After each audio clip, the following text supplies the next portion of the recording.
तो दोस्तों आज की वीडियो में हम बात करेंगे कि सर जब हम म्यूचुअल फंड में इन्वेस्टमेंट करने जाते हैं तो सर हमें बहुत सी कैटेगरीज हमको शो होती है। तो क्या सर ये सभी कैटेगरीज में हमको इन्वेस्टमेंट करना चाहिए या नहीं। तो आज की वीडियो में मैं आपको ऐसी ऐसी कैटेगरीज के बारे में बताऊंगा कि उन कैटेगरीज में आपको इन्वेस्टमेंट नहीं करना है। अगर आप गलती से उन कैटेगरीज के अंदर इन्वेस्टमेंट कर लेते हो तो आपने जितना भी सोचा है कि फ्यूचर में इतना गोल अचीव हो जाएगा, इतनी वेल्थ क्रिएट कर लूंगा, आपकी वो वेल्थ क्रिएट नहीं हो पाएगी। एंड पर्टिकुलर मैं आपको कैटेगरी बताऊंगा कि सिर्फ आप इन कैटेगरी में अपना फोकस बनाए रखिए, अपना इन्वेस्टमेंट करिए, जिससे फ्यूचर में आप अच्छी खासी वेल्थ क्रिएट कर सको। तो चलिए शुरू करते हैं आज की हमारी वीडियो को। तो दोस्तों वीडियो शुरू हो से पहले मैं विकास स्वागत करता हूं आपका ग्रो बिजनेस फाइनेंस हब में। दोस्तों आपने अभी तक चैनल को सब्सक्राइब नहीं करा हो तो चैनल को सब्सक्राइब कर लीजिए, क्योंकि म्यूचुअल फंड से रिलेटेड हर वीडियो आपको इस चैनल पर मिलती रहती है। तो चलिए शुरू करते हैं आज की हमारी वीडियो को। तो पहले तो दोस्तों मैं आपको थोड़ा बेसिक बता देता हूं जिससे एक्चुअल में आप समझ सको।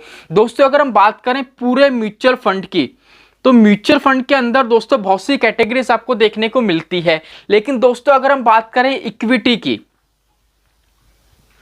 हम सिर्फ बात करें इक्विटी के फंड की, तो दोस्तों क्या है, पूरी म्यूचुअल फंड के अंदर जितने भी फंड है, जितनी भी कैटेगरी है, उनमें से दोस्तों सबसे अच्छा जो आपको रिटर्न देखने को मिलता है ना, वो सिर्फ कौन से फंड देते हैं, इक्विटी के फंड देते हैं। अभी मैं आपको प्रैक्टिकल भी बताऊंगा जिससे एक्चुअल में आप समझ सको। लेकिन सर बात आती है कि हमें किस किस कैटेगरी में इन्वेस्टमेंट करना चाहिए।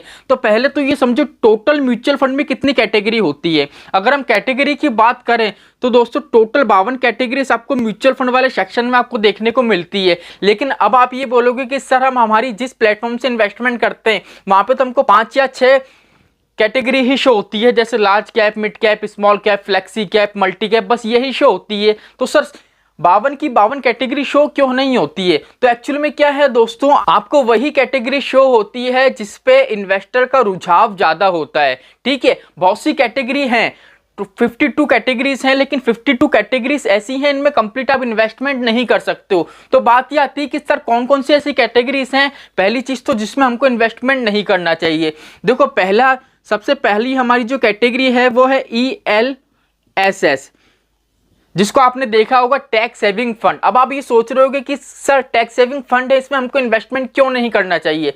देखो पहली चीज तो ये है, मैं आपको एक चीज बता दूं, जितने भी आपके लॉकिंग पीरियड वाले होते हैं, लॉकिंग पीरियड वाले फंड होते हैं, उसमें आपको इन्वेस्टमेंट नहीं करना है। क्योंकि जो मैंने आपको 52 कैटेगरीज बताई है, इसमें ऐसे ऐसे फंड है, जैसे हम बात करें ELSS की, टैक्स सेविंग फंड की, तो उसको लॉकिंग पीरियड कितना है, 3 साल का।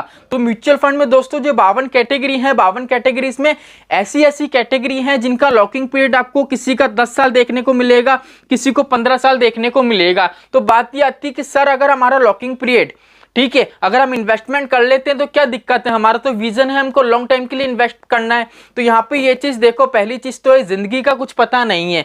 ठीक है, आजकल कुछ भी नहीं पता है, सडनली कल क्या हो जाए। ठीक है, इसलिए क्या है दोस्तों, अगर आपको इन्वेस्टमेंट करना है, अब क्या है ELSS में क्या होता है, आपको टैक्स सेविंग फंड में 1.5 लाख रुपए की छूट मिल जाती है। लेकिन मुझे ये बताओ, जो नॉर्मली इक्विटी के फंड्स होते हैं उसमें 1 लाख रुपए की आपको छूट देखने को मिलती है। ठीक है, यहाँ पे कितने एडिशनल मिल जाती है, 50,000 की। लेकिन आप ये चीज बताओ कि जो टैक्स सेविंग फंड होते हैं उसमें आपको कितना रिटर्न मिलता है।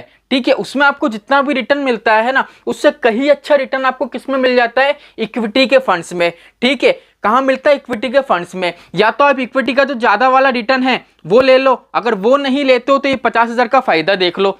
ठीक है, अब जो मैंने आपको बताया टैक्स सेविंग फंड है ELSS के, ठीक है, तो सर क्या हमारा जो पैसा इसमें इक्विटी में नहीं लगता है। तो यहाँ पे एक चीज देखो, साइड में आपको एक इमेज शो हो रही होगी जिससे एक्चुअल में आपको पता चल सकेगा। अभी मैंने वीडियो के स्टार्टिंग में बोला था, पूरे म्यूचुअल फंड के अंदर जो सबसे ज्यादा आपको रिटर्न बना के देते हैं वो इक्विटी के फंड्स देते हैं। ठीक है, तो यहाँ पे ये चीज देखो, मैंने Parag Parikh ELSS tax saving fund खोल रखा है जिसका लॉकिंग पीरियड 3 साल का है। मतलब 3 साल के अंदर अंदर आपका पैसा नहीं निकाल सकते हो, 3 साल के लिए आपका पैसा खत्म हो चुका है, आप उसको बिल्कुल भी छेड़छाड़ नहीं कर सकते हो। ठीक है, तो यहाँ पे ये चीज देखिए, अगर हम इसके बात करें कि इक्विटी में कितना इन्वेस्टमेंट है, तो यहाँ पे ये चीज देखो 84.7% पैसा किसमें है, इक्विटी के अंदर। 84.7% पैसा किसमें लगा, इक्विटी के अंदर लगा है, बाकी डेप्थ के अंदर लगा 15.4% का। ठीक है, तो बात ये आती है कि सर म्यूचुअल फंड में इक्विटी में जब हमको ज्यादा रिटर्न मिलता है तो आप सीधे सीधे सर हम इक्विटी वाले फंड में इन्वेस्ट करेंगे ना, सीधे सीधे इक्विटी वाले फंड में इन्वेस्ट करेंगे जिसका 100% पैसा इक्विटी में जाएगा और हमको अच्छा रिटर्न मिलेगा, और यहाँ पे कोई लॉकिंग पीरियड भी देखने को नहीं मिलेगा। हम फालतू में टैक्स सेविंग फंड में जाएंगे, 3 साल का लॉकिंग पीरियड देखने को मिलेगा, और क्या होगा, हमारा जो पैसा है वो सिर्फ 84% इक्विटी में लगेगा, क्योंकि इक्विटी में तो यहाँ पे भी पैसा लग रहा है और वहां पे भी लग रहा है, तो नॉर्मल सी बात है ना सर, हम इक्विटी में हमारा पैसा लगाएंगे। तो कहने का मतलब यही है, जितने भी लॉकिंग पीरियड वाले फंड्स हैं उसमें आपको पैसा इन्वेस्ट नहीं करना है। देखो ये सिर्फ क्या होता है, एक स्कीम्स होती हैं, जैसे आपने देखा रिटायरमेंट प्लान, तो हमारा दिमाग क्या वहीं वर्क करता है। जैसे मान लीजिए आज आप रिटायरमेंट की प्लानिंग कर रहे हो, तो आप जिस प्लेटफॉर्म पे करते हो वहां सर्च करोगे रिटायरमेंट प्लानिंग, रिटायरमेंट फंड, ठीक है। तो क्या होता है, हम नाम के पीछे भागते हैं, आप नाम के पीछे मत भागो, आप अपना जो माइंडसेट है वो ऐसे कर दो, नॉर्मल इक्विटी फंड में इन्वेस्टमेंट करो और आप ये सोच लो मैंने रिटायरमेंट फंड में इन्वेस्टमेंट करा है, ठीक है। बस आपको ये चीज करनी है। तो पहले मैंने आपको बता दिया जितने भी लॉकिंग पीरियड वाले फंड होते हैं उसमें आपको इन्वेस्टमेंट नहीं करना है, ठीक है। अब दूसरी चीज जो मेरे पास काफी ज्यादा कमेंट आते हैं, सर एनएफओ, कोई बढ़िया एनएफओ बता दो। तो यहां पे ये चीज देखो, इसमें इन्वेस्टमेंट मत करो।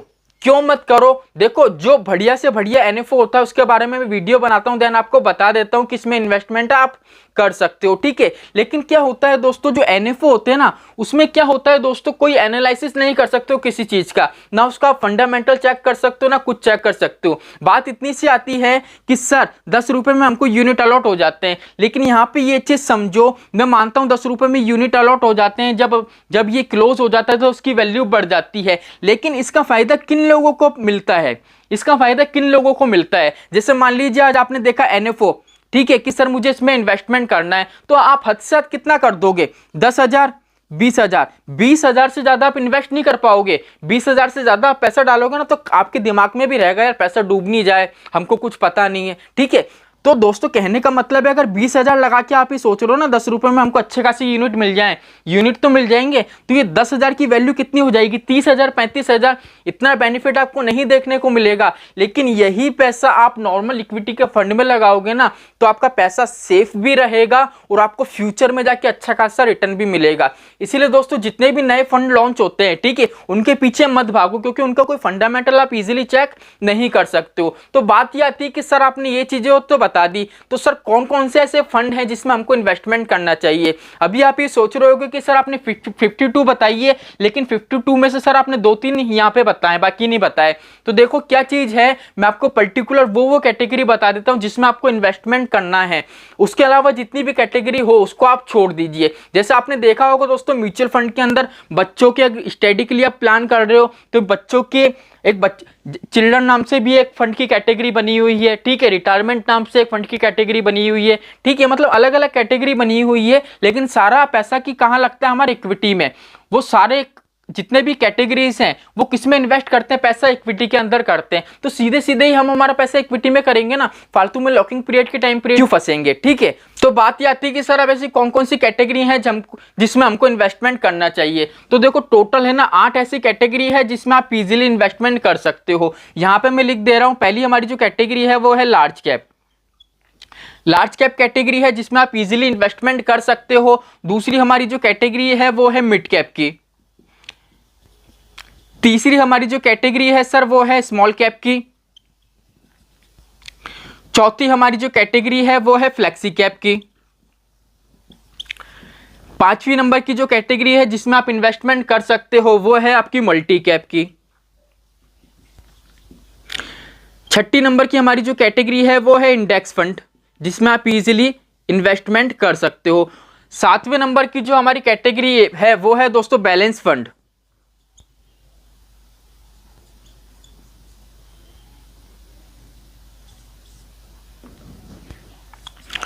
बैलेंस फंड जिसमें आप इजीली इन्वेस्टमेंट कर सकते हो। अब बात ये आती है कि सर 8वें नंबर की कैटेगरी कौन सी है। तो 8वें नंबर की जो कैटेगरी है वो है अग्रेसिव हाइब्रिड फंड। तो सिंपली दोस्तों ये 8 कैटेगरी है म्यूचुअल फंड की जिसमें आप इजीली इन्वेस्टमेंट कर सकते हो।